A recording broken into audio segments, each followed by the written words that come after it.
Hay historias que se cuentan solas. Vivencias que son parte de nuestra memoria. Es el trabajo de mujeres y hombres que nos identifica desde hace más de 60 años. Porque estuvimos siempre ahí donde nos necesitaron. Porque hicimos valer nuestras fortalezas. Y nunca bajamos los brazos, ni en los momentos más difíciles. Hoy Argentina nos convoca a todas y a todos para seguir construyendo juntos, porque sabemos llevar la camiseta.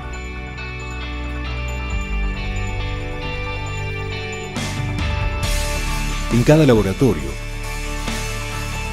en el territorio que conocemos, en el saber que generamos todos los días. Nuestra bandera son millones de compatriotas, de La Quiaca a Ushuaia, con quienes escribimos esta historia. Y lo seguiremos haciendo, porque contamos con lo más importante que puede tener toda buena historia: sus protagonistas.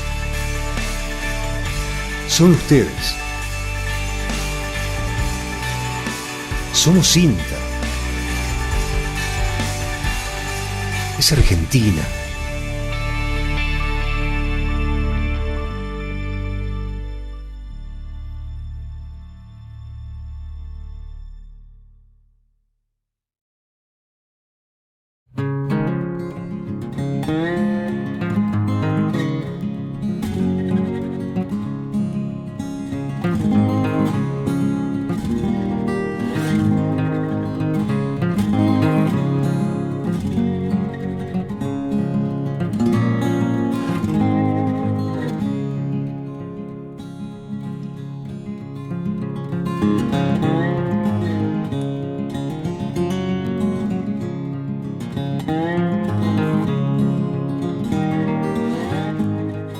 Estamos con Eduardo Soares, es presidente de la Asociación Brasilera de Criadores de Hereford y Braford. Esta singularidad que se da en Brasil con las dos razas juntas, le vamos a preguntar por qué. Bueno, muchísimo gusto de hablar con ustedes, muchísimas gracias por la invitación.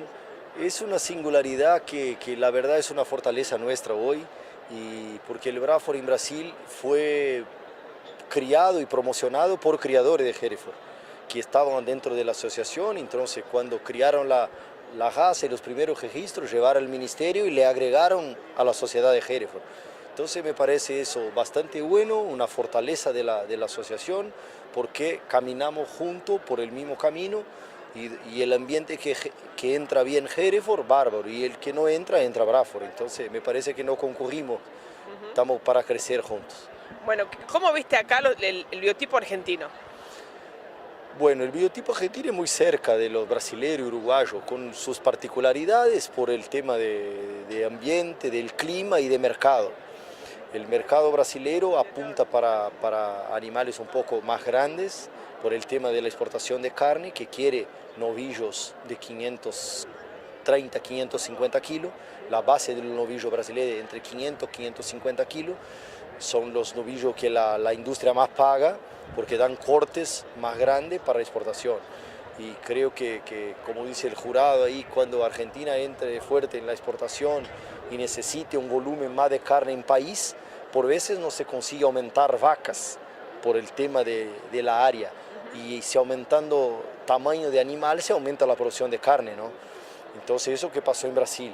Entonces allá tenemos algún animal un poco más moderado por el tema de nichos de mercado, pero la base son animales de buen frame. Pero lo demás es muy parecido, se tiene que tener animales productivos y con buenas líneas. Sí, allá tenemos 3 programas de mejoramiento genético que la asociación audita, que había un programa antiguo que se llamaba Promevo, después hay un grupo grande de estancias que tienen su programa, y la Braford, y la Hereford y Braford tiene otro. Entonces los 3 programas, el criador tiene la particularidad de usar lo que quiere, lo que le sirve más, y nosotros usamos la Hereford, agarra todos estos datos y promociona y evalúa los principales animales. También cada vez más, allá como acá, creo, la área para producir ganadería cada vez más pequeña, entonces tenemos que tener animales más productivos y para eso los números nos ayudan mucho para no errar, ¿no? En los últimos años los remates de hembra están muy valorados, mucho por la necesidad de hacer nuevas generaciones de genética, así como por la facilidad que hoy hay en los trabajos de transferencia embrionaria, que cada vez más sencillo, cada vez más valores más atractivos. Entonces el criador con eso compra una o dos vacas buenas y cambia su genética completamente. Entonces el criador está invirtiendo bastante en genética.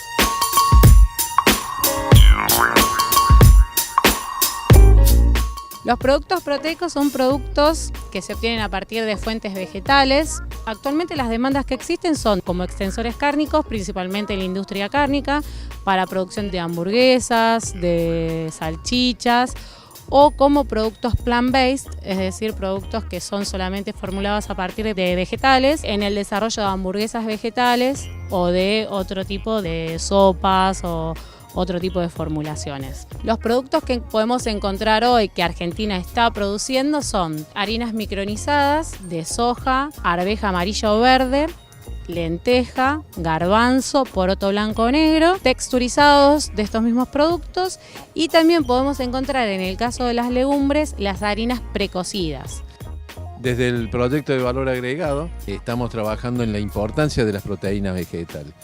Y el trabajo concreto es, ninguna duda, la parte de investigación de nuevos productos y también el relacionamiento con las empresas. Respecto a la investigación, estamos trabajando en hacer el protocolo, en caracterizar en la cadena de soja de la legumbre los productos nuevos como el texturizado, el concentrado, tratando de caracterizarlo, de inscribirlo, de ayudarlo a las empresas privadas para la inscripción de nuevos productos, trabajando con distintas instituciones, con SENASA, con Ministerio, con Cancillería también para mostrar como oferta exportable los nuevos productos del proceso de la cadena de soja para llegar a nuevos mercados.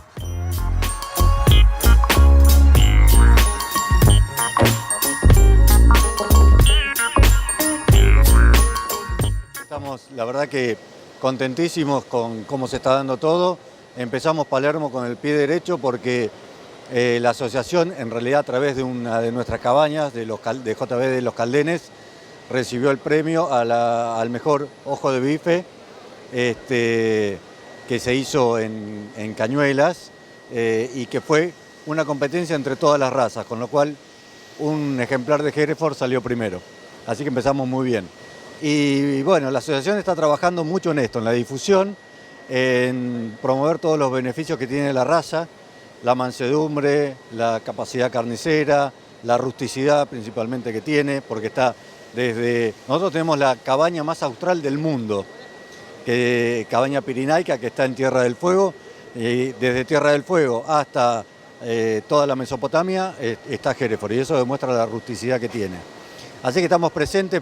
Pronto, después de Palermo, se viene la Nacional en Curuzucuatiá. Después de eso tenemos la Nacional Patagónica en Choel, así que estamos trabajando para que todo eso salga magnífico. ¿Con qué programas se está trabajando Hereford? Bueno, estamos trabajando primero para los que no están dentro de los programas, tenemos un reordenamiento de rodeo, con lo cual si alguien se quiere acercar a la asociación y saber cuáles son los primeros pasos, va un inspector nuestro, revisa toda la hacienda y le dice entre el objetivo que tiene el cabañero o el criador y los objetivos que tiene la cabaña, la asociación, se hace un reordenamiento del rodeo. Y después tenemos los VIP, ya empezamos a marcar, ¿no? Los VIP, que es rodeo general, que tiene el fenotipo de un Hereford, ahí empezamos a marcar, después pasamos por el puro registrado, hasta llegar al toro superior, que es el S barra, sin decir todo lo que hacemos con el pedigree, que es la base y la semilla de la raza y de cualquier criador, ¿no? Pero en general estamos buscando animales blandos, que tengan muy buena ganancia de peso. Para eso estamos en varias pruebas pastoriles, tenemos 4 pruebas pastoriles en este momento que están compitiendo, digamos, nuestros toros para ver qué ganancia tienen o qué conversión tienen, y también trabajando en rusticidad, en líneas maternas, bajo peso al nacer para entorar a los 15 meses, ¿no? Estamos buscando todos esos puntos. Hoy estaba hablando con un cabañero de Entre Ríos que me estaba diciendo, hace 5 años, incorporé genética y ya estoy viendo los cambios que son diametralmente opuestos a lo que tenía antes. Con lo cual la genética, si bien es una actividad de largo plazo, en algunos años vemos los resultados y cómo mejora al rodeo general, ¿no? Y lo otro que les decía, en lo que tiene que ver con el traslado, es trabajar sobre geometría y dimensionamiento de la cámara que va a recepcionar estos volúmenes de efluentes que se generan en los vaciados, por ejemplo, de las fosas. Bueno, y por último, lo más importante es todas las alternativas que tienen que ver para el manejo y tratamiento y valorización, ¿sí? Y acá lo que acabo de decir, que cada sistema es muy diferente y que el sistema de manejo y tratamiento debe reflejar la situación sobre ese establecimiento en particular.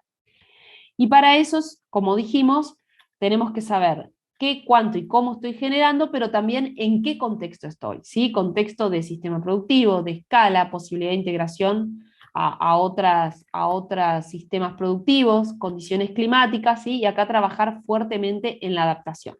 Tecnologías, ya hay muchas tecnologías en el país, muchas probadas, muchas validadas, pero lo importante es adaptarlo a cada sistema en particular.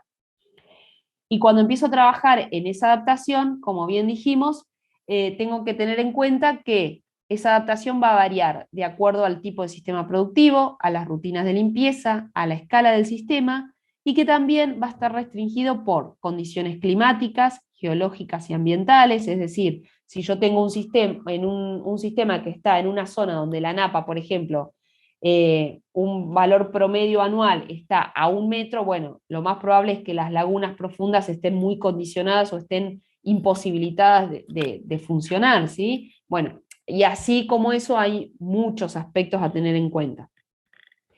Otro aspecto que también mencionamos, restringido por la disponibilidad de mano de obra, en mi opinión, fundamental, y restringido también por la disponibilidad de maquinarias, herramientas, servicios terciarizados, si van a estar siempre disponibles o no, y algo que no está acá mencionado es el tema de normativas ambientales, si existen tanto a nivel local, o municipal, provincial o nacional. Entonces, teniendo todo eso en cuenta, voy y planteo mi objetivo, ¿sí? Mi objetivo, decir, bueno, quiero hacer un uso agronómico que esté integrado a mi sistema agrícola. Bueno, entonces ahí se empiezan a delinear tanto tiempos de retención, formas de manejo, forma de distribución, bueno, y así con varias alternativas. Una de las primeras alternativas y la más común que nos encontramos son lo que llamamos fosas o lagunas de almacenamiento. Como dice ahí la palabra, está recalcado en rojo, es almacenamiento. No tiene función de tratamiento, sino solo almacenar, acopiar, ¿sí? Como les puse ahí, no están diseñadas, ¿sí? Pensando en un porcentaje de degradación específico, sino decir, bueno, cumplo con un determinado tiempo de almacenamiento para luego hacer, por ejemplo, un uso agronómico, ¿sí? Y para hacer esto, por ahí es la alternativa más simple, si se quiere, tengo que tener en cuenta estos aspectos que están descritos acá, ¿sí? Pero no para que yo tenga una degradación, sino una estabilización del efluente. Y ahí básicamente lo que hay que tener en cuenta es la escala y el tipo de sistema. Lógicamente, a mayor cantidad de animales va a ser mayor el volumen generado, y de acuerdo al tipo de sistema va a tener una composición más líquida o más sólida, ¿sí? Importantísimo tener en cuenta el balance hídrico zonal, o sea, por más que yo tenga una misma escala y un mismo tipo de sistema productivo, si yo estoy en diferentes zonas climáticas, ese balance hídrico seguramente me va a condicionar a que la laguna se rebalse por ahí más seguido o colapse, o por el contrario, no llegue nunca a su valor límite. ¿Por qué? Porque tengo que tener en cuenta justamente, bueno, la cantidad de precipitaciones, pero también el volumen que se pierde por evaporación, ¿sí? Que además me trae variaciones en la composición de ese pudín, ¿se entiende? También tener en cuenta en los casos que la descarga del agua de precipitaciones sobre los techos de las instalaciones tenga el mismo flujo que junto con el efluente, ¿sí? Tener en cuenta ese porcentaje, tener en cuenta que en la laguna también se van generando sólidos decantados que le van restando volumen útil a la laguna. Tener en cuenta los eventos extremos. Hoy cada vez más hay que prever, por ejemplo, las precipitaciones, las grandes precipitaciones que se generan en pocos periodos de tiempo, y siempre sobre cualquier dimensionamiento de cualquier sistema de manejo de efluentes en general se trabaja con un porcentaje de seguridad que me permita a mí flexibilizar. Por ejemplo, bueno, tengo previsto vaciar la laguna cada 3 meses y por X razón climática, de disponibilidad de maquinaria y demás, no lo puedo hacer por un mes más. Bueno, hay un porcentaje de seguridad que contempla ese volumen extra, ¿sí? Bueno, después, si hablamos específicamente de tratamiento, podemos dividir los tratamientos en primarios o tratamientos físicos y en tratamientos secundarios o tratamientos biológicos. El tratamiento primario, ¿sí? Apunta específicamente a la separación de sólidos. Y en cuanto a eso, podemos encontrarnos con separación de sólidos por gravedad, lo que son los decantadores, de los cuales cuanto mayor cantidad de campos recorramos, independientemente del sistema productivo, nos podemos encontrar con mayor cantidad de diseños, ¿sí? El objetivo es, por un lado, retener el sólido y por el otro lado, que vaya el líquido, ¿sí? También encontramos estos sistemas de tratamiento o de separación de sólidos que hoy se están encontrando en mayor cantidad de sistemas productivos, ¿sí? Que son tamices. El tamiz hace una especie de colador, hablando bien básico, ¿sí? El sólido queda retenido por un lado y esa malla tiene ranuras, ¿sí? De una determinada abertura, entonces el líquido pasa a través de las ranuras, el sólido queda en la superficie del tamiz, ¿sí? De la malla, y lo va acumulando en la parte baja de ese tamiz. Por ejemplo, este es un tamiz funcionando para purines en producción porcina, ¿sí? Para que vean un poco cómo lo separa, ¿sí? Y la cantidad de sólidos que se van generando. Este tamiz, además, tiene, además de la malla de acero inoxidable, tiene una especie de tornillo, ¿sí? Acá abajo, entonces ayuda a que la cantidad de materia seca en ese sólido separado sea mayor.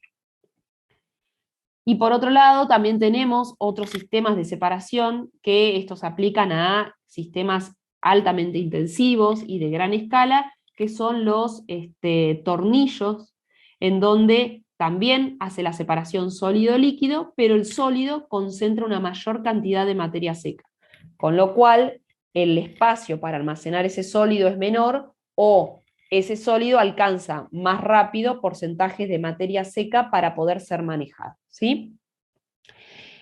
Por otro lugar, lo que decíamos, el tratamiento secundario, que puede ir posterior al tratamiento primario o a veces es el único tratamiento que se aplica, ¿sí? Un tratamiento secundario que es un tratamiento biológico. Dentro de estos tratamientos secundarios, los principales utilizados en nuestros sistemas pecuarios, ¿sí? Son por un lado las lagunas de estabilización, por el otro lado pueden ser los biodigestores. El objetivo es el mismo, hay microorganismos en determinadas condiciones, aeróbicas o anaeróbicas, que van degradando o comiendo esa materia orgánica y generan un compuesto como consecuencia de eso, ¿sí? Bueno, lo que son lagunas, como bien sabemos, las lagunas es el sistema por ahí más tradicional, más difundido y más utilizado en los sistemas pecuarios. Cuando hablamos de lagunas de estabilización, están dimensionadas de acuerdo a la carga orgánica, no como las que hablamos de almacenamiento, ¿sí?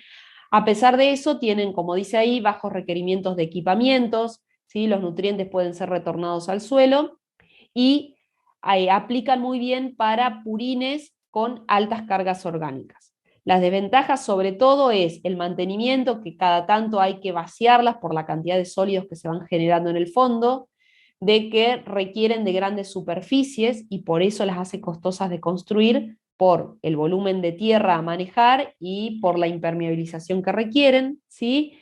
Y como todo tratamiento biológico, sobre todo estas que no tienen nada extra, ¿sí? Tienen una alta dependencia de la temperatura. ¿Qué quiero decir? Una misma laguna va a funcionar con una mayor degradabilidad en una zona más cálida que en una zona más templada, ¿sí? O por el contrario, si yo quiero degradar una misma cantidad de materia orgánica en una zona más cálida o en una más templada, en la más templada voy a tener que hacer la laguna más grande para que esas bacterias tengan el tiempo suficiente de degradar esa misma cantidad de materia orgánica. Bueno, espero que se entienda. Por el otro lado, otro tratamiento biológico, como dijimos, son los que hoy también tan mencionados biodigestores, ¿sí? Estas imágenes que les pongo acá son todos biodigestores aplicados justamente en sistemas porcinos. Como ven, tenemos diferentes modelos, diferentes volúmenes, escalas, ¿sí? Obviamente que con diferentes objetivos también. Lo que les quiero mostrar es que es posible también de aplicar esta alternativa a los sistemas porcinos, ¿sí? Básicamente la diferencia de un biodigestor con una laguna, en realidad el proceso biológico es el mismo que sucede en una laguna anaeróbica en un biodigestor, es decir, hay bacterias en ausencia de oxígeno que degradan esa materia orgánica y que como consecuencia producen biogás. La diferencia, como lo podemos ver acá, es que en los biodigestores ese biogás o ese gas lo colectamos y lo recuperamos, en una laguna lo emitimos a la atmósfera, ¿sí? El biogás básicamente está compuesto por una mezcla de gases, pero el gas principal, como está señalado ahí, es el metano. El metano es un compuesto, es un gas que me permite transformarlo o usarlo como alternativa energética, ¿sí? Básicamente un esquema de biodigestor comparado con una laguna sería lo mismo, simplemente que, como les decía, el proceso biológico está controlado y por lo tanto me permite generar no solo un fertilizante orgánico, que también me lo da la laguna, sino también recuperar este gas, que es una fuente de energía, ¿sí? Bueno, estos son todos los componentes que les decía recién que tiene el biogás. El metano es el que está presente en su mayor proporción y es el que es biocombustible y es el que nos interesa justamente y al que le damos el valor, ¿sí? Por lo tanto, al hacer un biodigestor comparado con una laguna, estamos generando también una fuente de energía renovable. Claramente, por algo, el sistema más difundido son las lagunas y no los biodigestores. Para asegurarme que un biodigestor funcione correctamente, hay aspectos que yo tengo que tener controlados, ¿sí? Que en una laguna, si bien también lo ideal sería tenerlos controlados, no pasa nada si no los tengo optimizados. ¿Se entiende? En lo que es la producción de biogás, hay 4 grandes aspectos que son los que están acá mencionados, no nos vamos a detener, pero hay que controlar o hay que cuidar de que se manejen dentro de ciertos rangos, sobre todo lo que es pH y temperatura, tiempo de retención, que depende justamente de la temperatura de trabajo de este biodigestor, ¿sí? Y lógicamente el tipo de sustrato o el tipo de fluente o de purín que yo ingrese al biodigestor me va a generar mayor o menor cantidad de biogás. Por ejemplo, fíjense que este es un biodigestor que quizás tiene más tecnología que los biodigestores más que conocemos, que son estos tipo bolsa, que ahora vamos a ver un ejemplo. Este es un biodigestor de 300.000 litros, pero como dice acá, además del efluente porcino, también recibe residuos de la producción aviar, de un tambo y de la elaboración de quesos y chacinados. Este es un biodigestor que está instalado en una escuela agropecuaria, en donde lógicamente es común que tengan todas estas producciones, ¿sí? Lo importante de destacar es que se pueden aplicar estas opciones y que justamente el gas que genera lo utilizan para calefaccionar parte del internado de los chicos, ¿sí? Y por otro lado, como dice acá, tienen 130.000 litros, un tanque de 130.000 litros para recuperar ese fertilizante y utilizarlo como abono en los suelos productivos. Este es otro sistema, que acá les muestro un videíto rápido, es también una granja porcina en donde tienen instalado un biodigestor, pero fíjense que es un biodigestor de otra tecnología, son los que por ahí más vemos en los sistemas productivos, tecnologías de más bajo costo y de manejo quizás más simple, ¿sí? Obviamente, si empezamos a comparar eficiencias y demás, las cosas son muy diferentes entre cada modelo. Simplemente se los muestro para que vean que hay más de una opción posible para manejar y para valorizar estos residuos, ¿sí? Este es un biodigestor, el gas sale por estas mangueritas que ustedes ven acá en la superficie, y el digerido o el fertilizante, ¿sí? Lo que sale que ya fue degradado el biodigestor, se acumula en esta laguna que está acá, y luego se hace un uso agronómico. ¿Está? Bueno, ahora bien, ustedes como productores dirán, bueno, ¿y ahora yo por qué alternativa voy, no?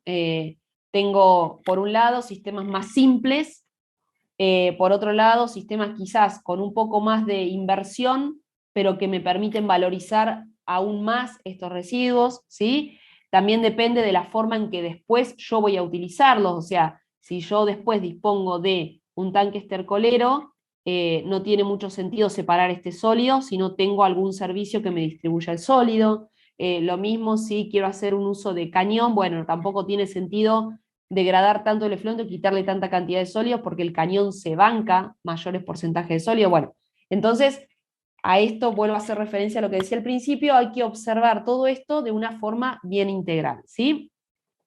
Y básicamente esto, tener en cuenta que la elección de una de estas opciones o la combinación de varias, que también es posible, va a depender estrictamente de los objetivos de cada establecimiento en particular, ¿sí?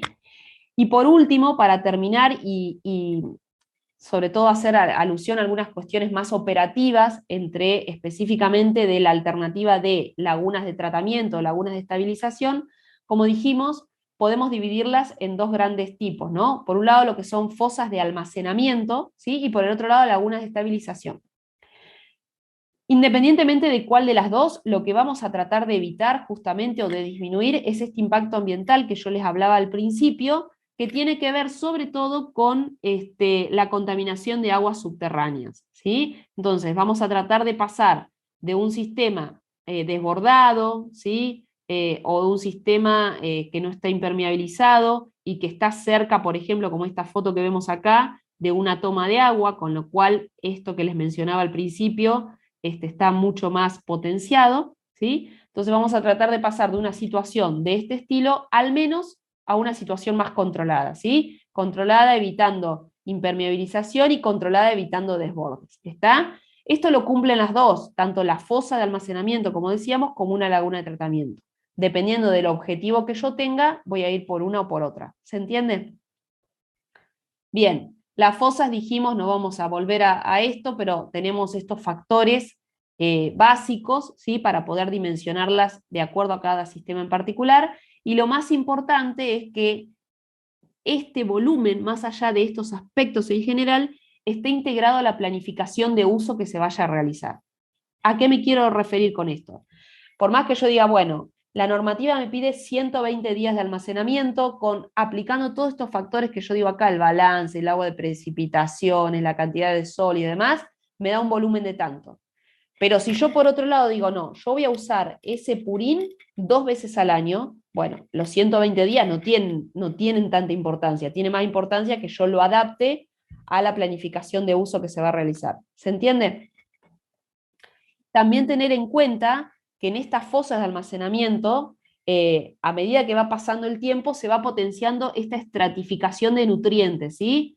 Que suceden con, acá está esquematizado los principales nutrientes, nitrógeno, fósforo y potasio, ¿sí? Pero bueno, sucede obviamente con todos, macro y micronutrientes. Entonces, hay algunos que tienen más tendencia a estar en la parte del fondo, ¿sí? En los sedimentos, hay otros que no tienen tanta estratificación, pero es importante tenerlo en cuenta porque durante esos 120 días o 100 días o 200 días que yo tengo almacenado, esto se potencia. Con lo cual es sumamente importante aplicar la rutina de que antes de distribuir para que esa eficiencia de uso agronómico sea lo ideal o sea lo mejor posible, hacer una homogeneización de ese efluente que está contenido en esa laguna, ¿sí? Y para eso también existen muchos tipos de removedores de estiércol.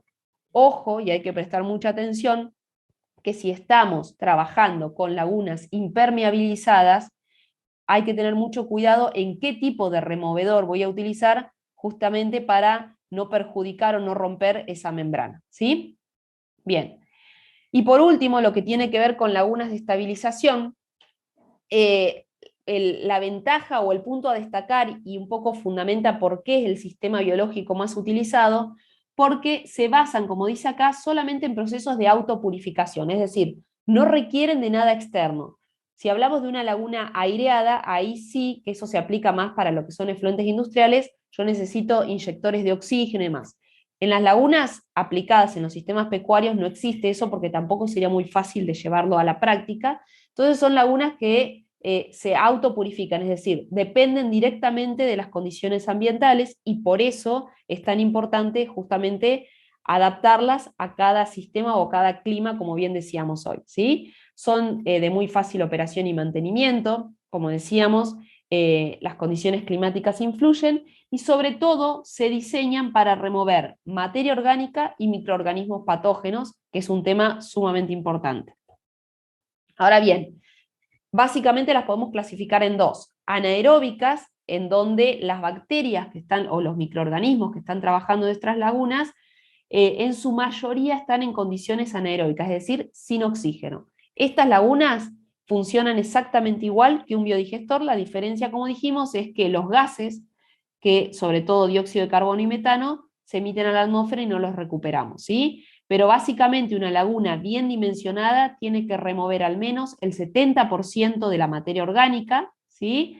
Se genera una zona de sedimentación de sólidos, ¿sí? Y es muy común en estas lagunas anaeróbicas encontrar costras, ¿sí? O sólidos suspendidos, que es consecuencia del mismo proceso biológico.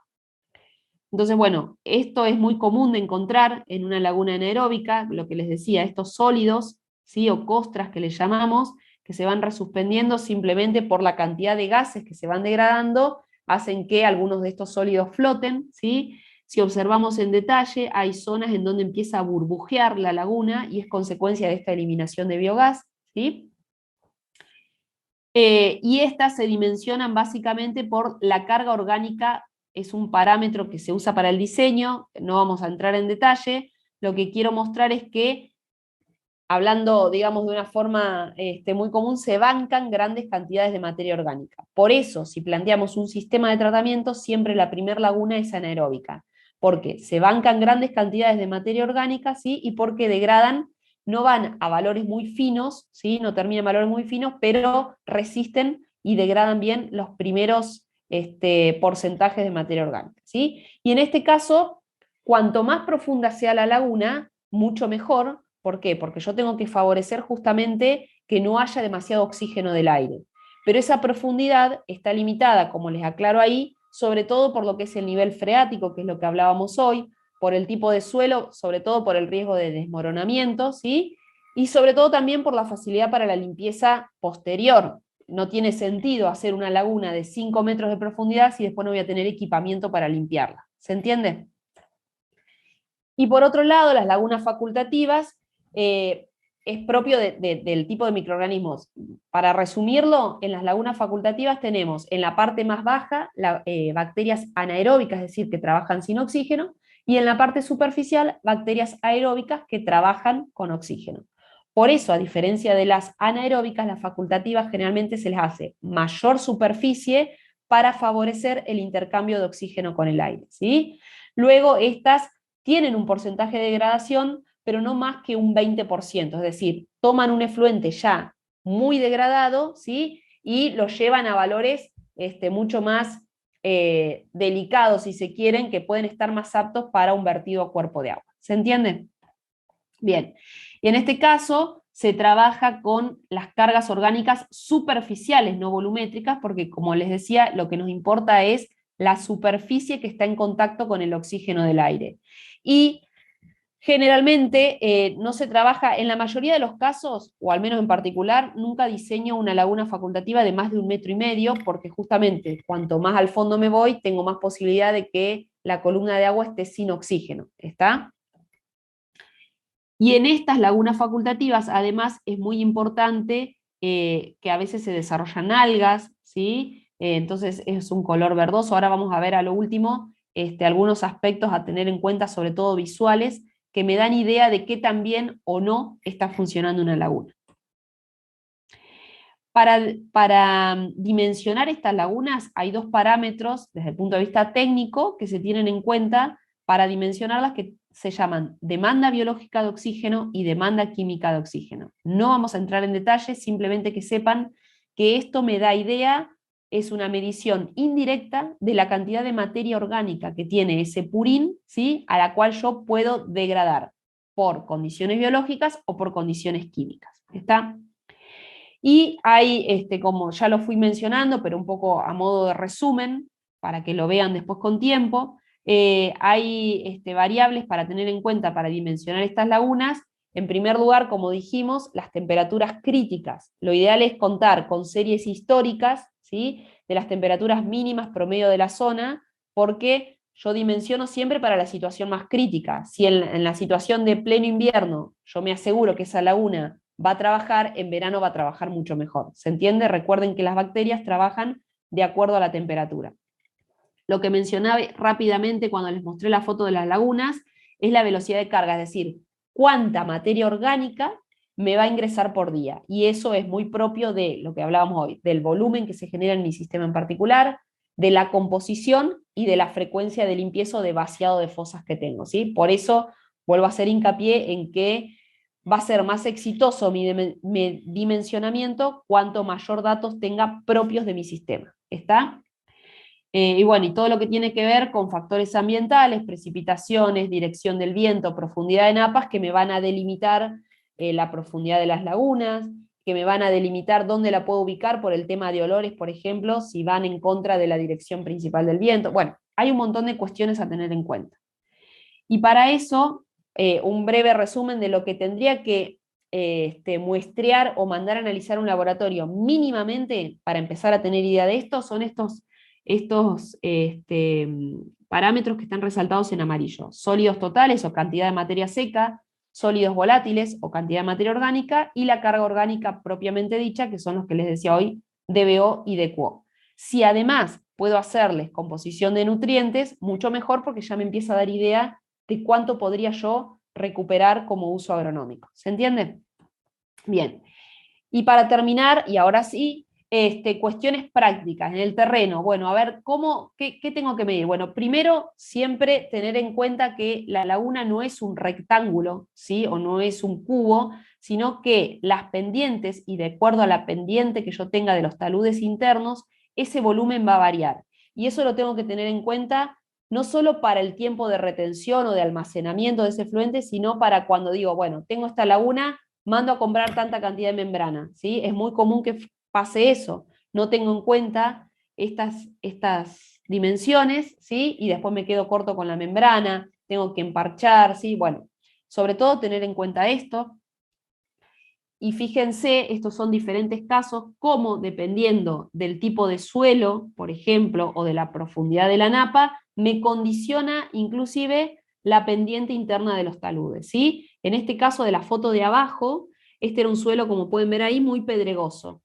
Si yo a esta laguna la dimensionaba con pendientes como la de la laguna de arriba, la compactación de este suelo para que las piedras no influyan era muy difícil. Si yo dejaba las piedras tal cual estaban, lo más probable es que la membrana se rompiera, ¿sí? Entonces, bueno, ¿cómo son aspectos que en el campo puedo ir observando y necesito observar justamente para preservar o lograr de que mi sistema de tratamiento se sostenga en el tiempo, ¿sí?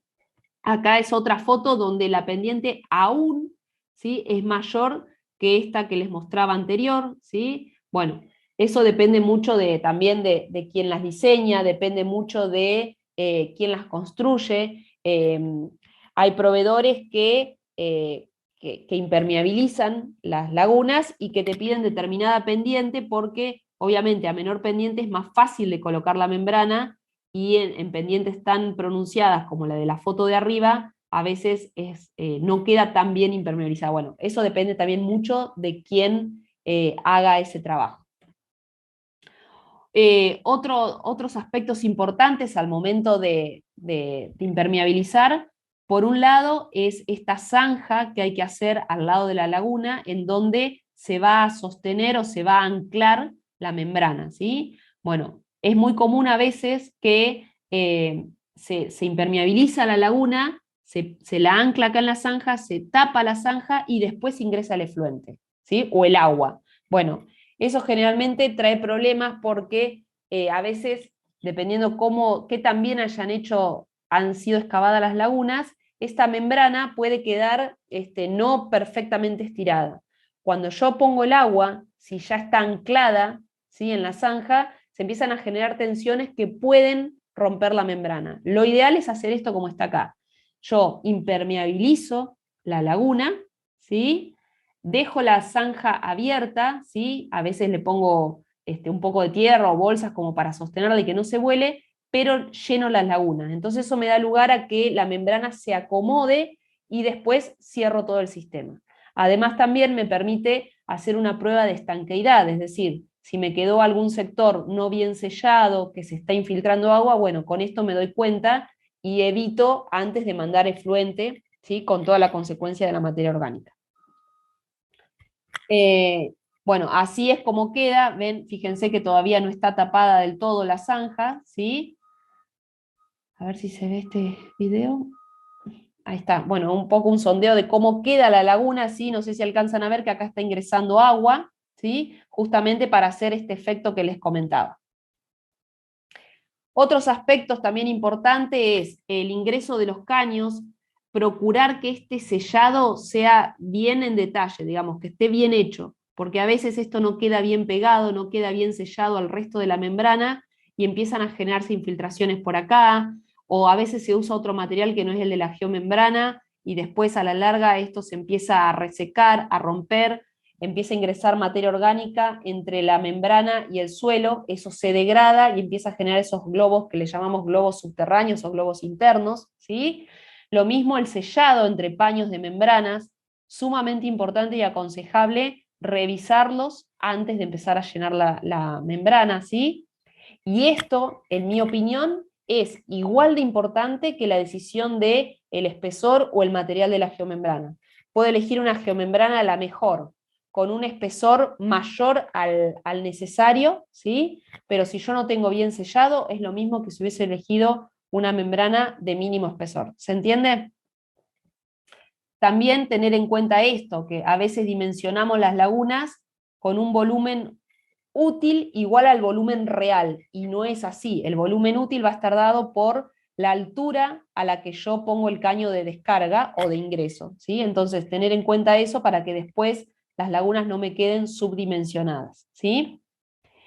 Otro aspecto importante es, en cada laguna lo ideal sería que tengan una descarga de seguridad, no para que estén rebalsando siempre a una cuneta, por ejemplo, pero sí que por algún motivo la bomba que está recirculando, dependiendo de cómo sea el sistema, ¿no? O se me tapó un caño, o lo que sea, no se me desborde alrededor de la laguna, sobre todo si está cercano al sistema productivo, sino que tenga una descarga y que por escorrentía natural pueda fluir ese excedente, ¿sí? Y lo último, ¿cómo puedo observar algunos problemas a través de indicadores visuales? Bueno, los problemas más comunes de encontrar son estos que les describo acá, en los sistemas de laguna, ¿no? Que son los más simples. Acumulación de material flotante, como dice acá, es bueno en las anaeróbicas, por lo que les expliqué, pero es perjudicial en las facultativas. Malos olores, sobre todo en invierno, es muy común. Desarrollo de coloración rojiza, ¿sí? Crecimiento de algas o de plantas acuáticas, y a veces desarrollo de mosquitos y otros insectos. El más común de encontrar es el de la que siempre, por ahí siempre consultan, es: se me puso la laguna roja, ¿qué hago? ¿Sí? Bueno, la respuesta es esta. Generalmente cuando tenemos una laguna de color rojizo, el problema es que hubo una sobrecarga orgánica en la entrada, es decir, venían entrando, ¿se acuerdan que un parámetro es la carga orgánica volumétrica? Bueno, venía entrando una determinada cantidad de materia orgánica generada por mi sistema productivo y de repente entró demasiada o fue mucho más sólido, o pasaron varios días sin ingresar efluente y de repente el ingreso mucho más que el normal, ¿sí? Entonces, ¿qué empieza? Se empiezan a desarrollar, ¿sí? Un tipo de bacterias que son las reductoras de sulfuro, ¿sí? Entonces empiezan a competir con los microorganismos que vienen trabajando en la laguna. Por otro lado, en estas condiciones empiezan a desarrollar microalgas y empiezan a generarse muchos sólidos disueltos que evitan que la luz solar ingrese. Al pasar eso, no se oxigena la laguna y se empieza a convertir en una laguna anaeróbica, ¿sí? Pero en realidad era una facultativa, entonces empieza a haber una competencia de microorganismos, ¿sí?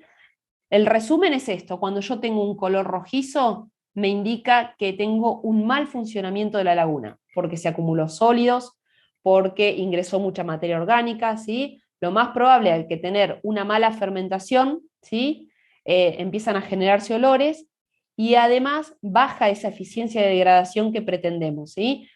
La solución básica es tratar de vaciarla, ¿sí? De cambiar un poco esa composición de microorganismos para que vuelva a normalizarse. Muchas veces se normalizan solas, ¿sí? Con tiempo. Cuando veo que la cosa no mejora, si yo vacío, no sé, en un 40-50% de la laguna y empiezo a ingresar efluente otra vez de forma gradual, se recuperan solas, ¿sí? Otra cuestión que es lógica, pero si vamos a hacer un uso agronómico y sobre todo si la laguna está impermeabilizada, evitemos llegar a esta situación, ¿sí? Esta situación con un tanque estercolero seguramente que no la mejoro, y ahí empiezo a necesitar de una retro. En estos sistemas impermeabilizados la retro está prohibida, ¿sí? Si bien es una práctica común en lagunas o en fosas no impermeabilizadas, que se acumulan sólidos y con retro después las limpio, en estos sistemas obviamente que no es posible, porque rompo la membrana, con lo cual es importante evitar llegar a esta situación. Y algo que a mí me indica un buen funcionamiento de la laguna, sobre todo las anaeróbicas, es esto que les muestro acá. Este burbujeo de la laguna, esto me indica que la laguna está metanizando, ¿sí? Es decir, se está generando este proceso anaeróbico y me está generando biogás, ¿sí? Entonces eso a mí me indica que la laguna está trabajando en condiciones normales. Bueno, entonces para terminar es esto, tratar de observar, a modo conclusión, tratar de observar los sistemas productivos pecuarios en general, en este caso estamos hablando del porcino, pero de darle importancia a los tres aspectos, el ambiental, o sea, el económico siempre, ¿sí? Pero además agregarle valor a lo ambiental y a lo social.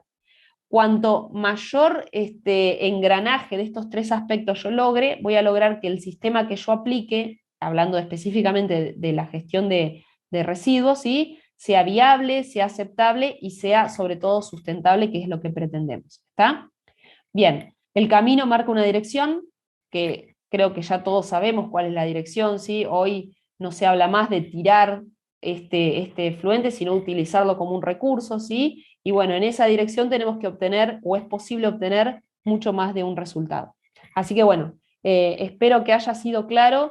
Muchas gracias. Ahí está mi mail de contacto para cualquier consulta que quieran hacer. Bueno, a disposición.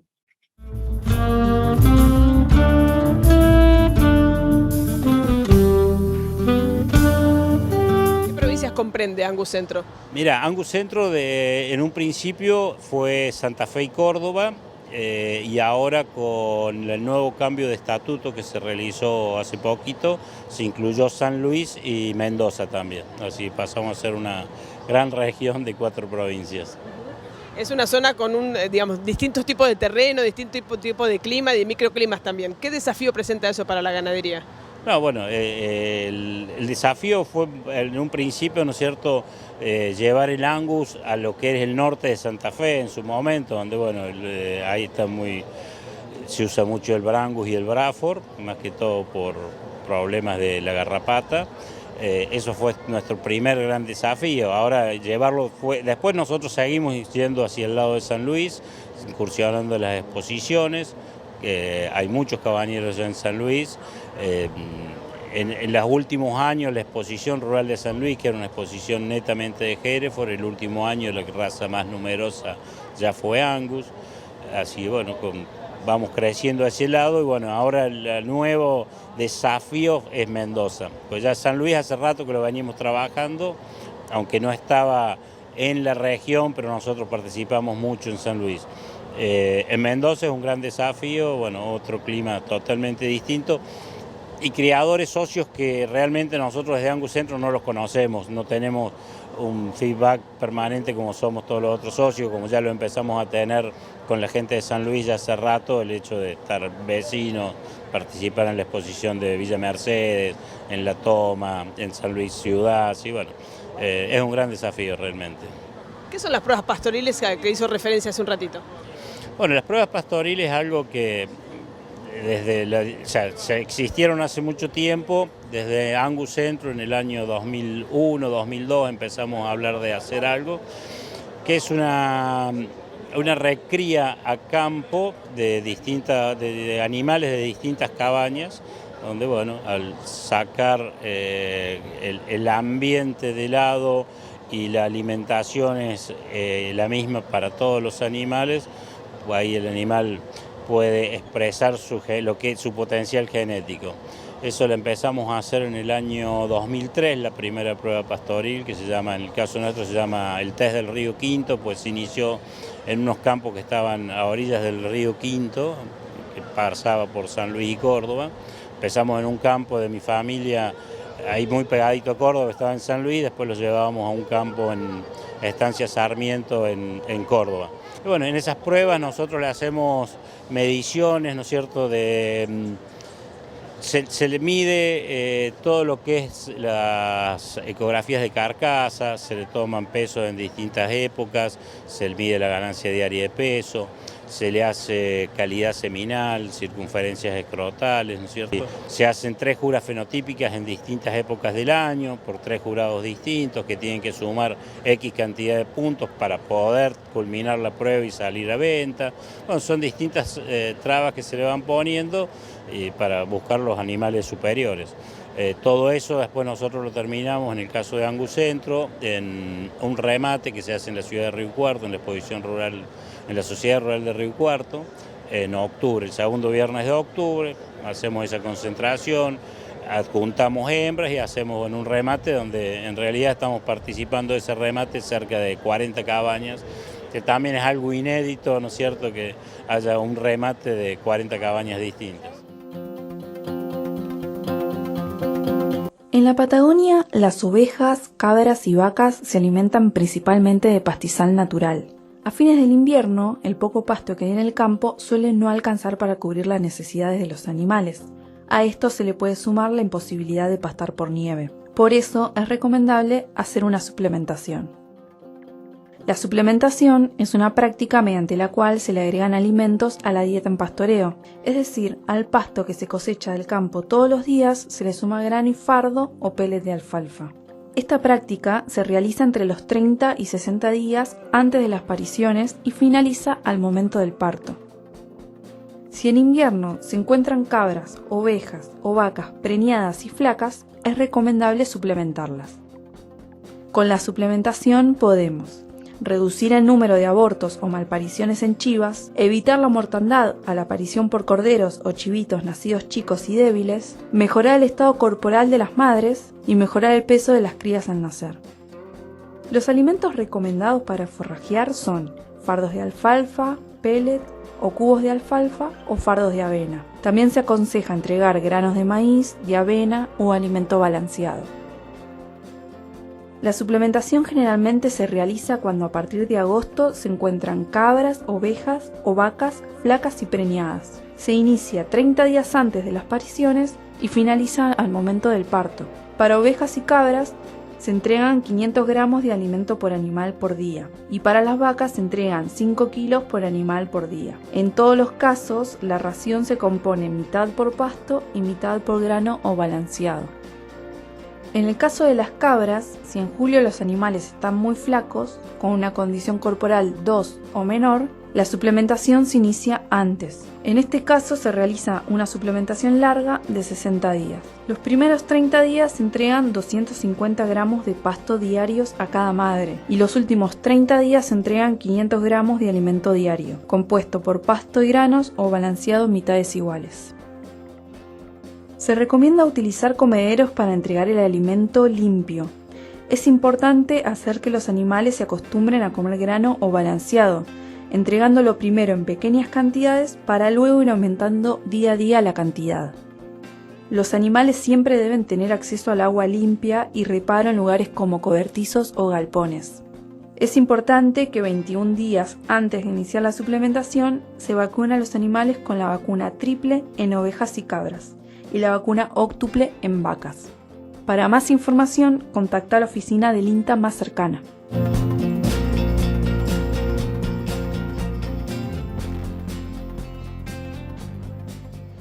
Esto se inicia a partir de una necesidad que tiene Uruguay de buscar valorizar su producción. y encontramos que en este tema podría ser un nicho interesante y un nicho para agregar valor a nuestros clientes y la carne que producimos en el Minerva Uruguay. Por lo tanto, se empieza con fundamentalmente generando mucha información, haciendo mediciones a nivel de campo de lo que son la producción de carbono, la producción de metano en los diferentes predios. Hay una metodología que hoy se utiliza a nivel mundial y que está probada. Esas mediciones se llevaron adelante en distintos predios ganaderos de clientes de Minerva y a partir de esas mediciones se realiza una certificación con una empresa internacional que en nuestro caso se llama Preferred Nature y a partir de ahí tenemos lo que es la medición de la producción de carbono de esos predios y de ese grupo de productores. Nosotros nos asociamos a MyCarbon, que es otra empresa subsidiaria de Minerva, que es la que maneja los créditos de carbono. Ahí se hace la compensación del crédito de carbono, faenamos los animales y logramos embarcar los primeros contenedores desde Uruguay de producción de carne con carbono neutral. ¿A qué destino fueron y cómo ves el interés del mundo por este tipo de productos? Acá lo que se buscó es encontrar un nicho para, como tú decís, y ver cuál es el interés que hay por ese producto, que te adelanto que es importante, hay nichos importantes para desarrollar. En el caso nuestro, nuestra carne fue a Suiza, una empresa que nos compra hace mucho tiempo. Esa carne inmediatamente va a góndola y tuvo una salida importante. Y acá lo que quiero resaltar es que no es solamente un tema de mayor valorización, sino de un poco de lo que es la responsabilidad con la producción sustentable, con el medio ambiente, que es algo que el mismo cliente es el que está valorando. Entonces, se buscan dos cosas: valorización del producto, pero también defender un producto que estaba criticado en determinado momento por lo que eran las emisiones de metano, y hoy nos damos cuenta de que lo que se ha transformado, lo que era una crítica, lo hemos transformado en algo positivo y que le ha agregado valor al negocio. Esa es un poco la base. Con respecto a lo que tú decís de si hay interés por el producto, en Uruguay se ha realizado, ayer se publicó una encuesta de un poco de cuál es la demanda y qué es lo que está dispuesto el consumidor de carne uruguayo, y el 80% de la gente dice que le interesa y mucho todo lo que es la producción de carne, pero basado en el cuidado del medio ambiente y en lo que es la sustentabilidad. O sea que es algo que ya está en el ADN de la gente, está en la calle. Y acá en Sudamérica, acá en el Río de la Plata, somos grandes consumidores de carne y por supuesto que también todos queremos cuidar el ambiente en el cual se produce. Y bueno, y hoy tenemos la tranquilidad de que es un producto que nos está dando la respuesta que estábamos buscando. En esta primera experiencia son 10 productores uruguayos que se sumaron. Digamos, ¿qué proyectan ustedes en el corto plazo? Primero fueron 5 productores, después agregamos 5 más, después fueron 5 más, ahí estamos en 15 productores. El embarque fue con 10 productores y hoy ya tenemos 100 predios certificados y ya prontos para empezar a producir. Así que bueno, es algo que viene creciendo y que viene con mucha fuerza. Y ojalá que acá en Argentina también lo puedan utilizar. Creo que hay espacio para todos, para ese tipo de nichos. Muchísimas gracias. Un gusto hablar contigo.